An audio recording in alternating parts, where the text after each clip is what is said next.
Hey, my friend, I just come back home and took a shower. It's kind of late, almost 4:30, I believe. Yeah, I left home around 6 and spent my day at the Shenzhen Bay area. First, I ran there and met the friends at the running club, and we talked a lot today. And then I met up with my girlfriend and we went to a really cool exhibition. No, it's more like a store. Yeah. Anyway, I'm going to make up my reading daily routine by reading Trump, The Art of the Deal. Let me see. Let me start from this one. Is good. Page 252. The second problem, which I didn't fully understand until much later, is that it's almost impossible to legally vacate a building filled with rent-controlled and rent-stabilized apartments. I knew that some tenants were sure to resist moving, but I figured time was on my side. I could afford delay. I was prepared to be as patient and as persistent as I needed to be. What I underestimated was how much the tenants stood to lose. I soon came to understand the simple axiom. The lower the rent, the bigger the apartment, and the better the location, the harder people will fight to keep what they have. It's no great hardship to consider moving if you are living in a mediocre apartment in a marginal neighborhood. Likewise, if you are paying a market rent for a good apartment and you can find a comparable one at the same price, a small financial inducement will often prompt you to move. But at 100 Central Park South, many tenants were fighting to protect the ultimate in New York real estate. Beautiful apartments with high ceilings, fireplaces, and great views at an unbeatable location. Most important, with rent control and rent stabilization, they were enjoying one of the great windfall subsidies in the free world. On the open market, their apartments would have rented for as much as 10 times what they were paying. If I'd been a tenant at 100 Central Park South, I'd have led the fight against anyone who tried to get me to move. Unfortunately, rent control is a disaster for all but the privileged minority who are protected by it. As much as any other single factor, rent control is responsible for the desperate housing crisis that has plagued New York City for the past 20 years. Like a lot of failed government programs, rent control grew out of a decent idea that ended up achieving exactly the opposite of its intended effect. Rent control began as a temporary federal policy in 1943. The government froze rent on every apartment in America as a way to provide affordable housing for returning veterans. Having achieved that, the law was rescinded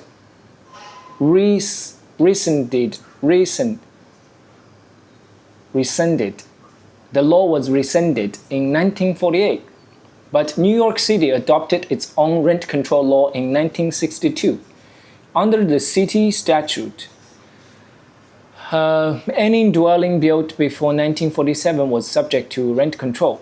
In effect, the city created an inalienable right for 5 million New Yorkers, namely low-price housing. It sounds wonderful. The only problem was that the city had no intention of underwriting it.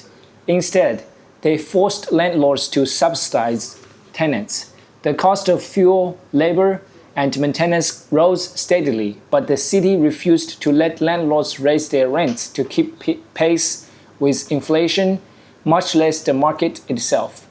When landlords simply couldn't make ends meet anymore, they began abandoning their buildings. Between 1960 and 1976, approximately 300,000 housing units in New York were abandoned. The first apartments to go, either by abandonment or arson, were the ones in the worst neighborhoods. Apartments in these buildings had the lowest rents. Landlords therefore earned the smallest profit margins and were least able to absorb rising costs. The other victims were the poor tenants who had been living in these buildings. Whole neighborhoods in the South Bronx and Brooklyn turned into ghost towns. The city, in turn, lost hundreds of millions of dollars in real estate taxes that landlords stopped paying once they abandoned their buildings. Perhaps the worst thing about rent control is that it stopped protecting the people who needed it the most. The best rent-controlled apartments have always been priced and difficult to come by, and people with power and money have always had an inside track on them. During the past year, an independent researcher and writer, William Tucker, had set out to document particularly egregious examples. He cites buildings such as one on Central Park West at 73rd Street, magnificently designed. It has huge apartments, wonderful detailing, a beautiful double-height marble lobby, and of course, gorgeous views. It's no surprise that people with money and taste would want to live there.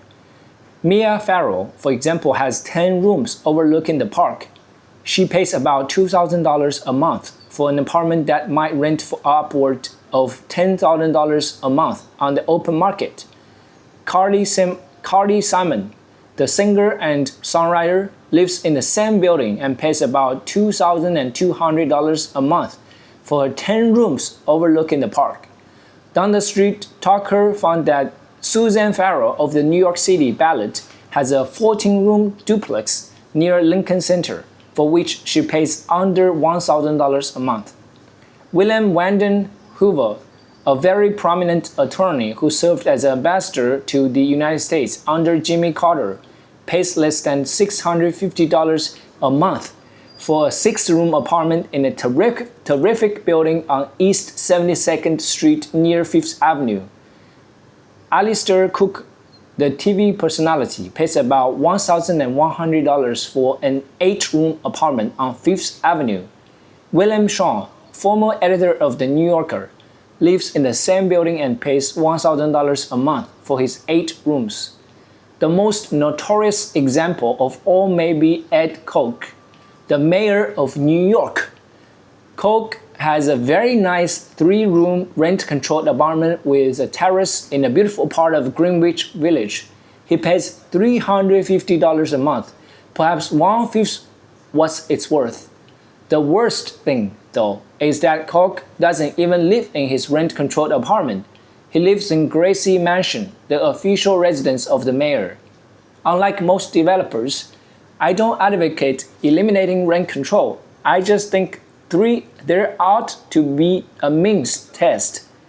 For anyone living in a rent-controlled apartment, people below a certain income would be permitted to keep their apartments at their current rent.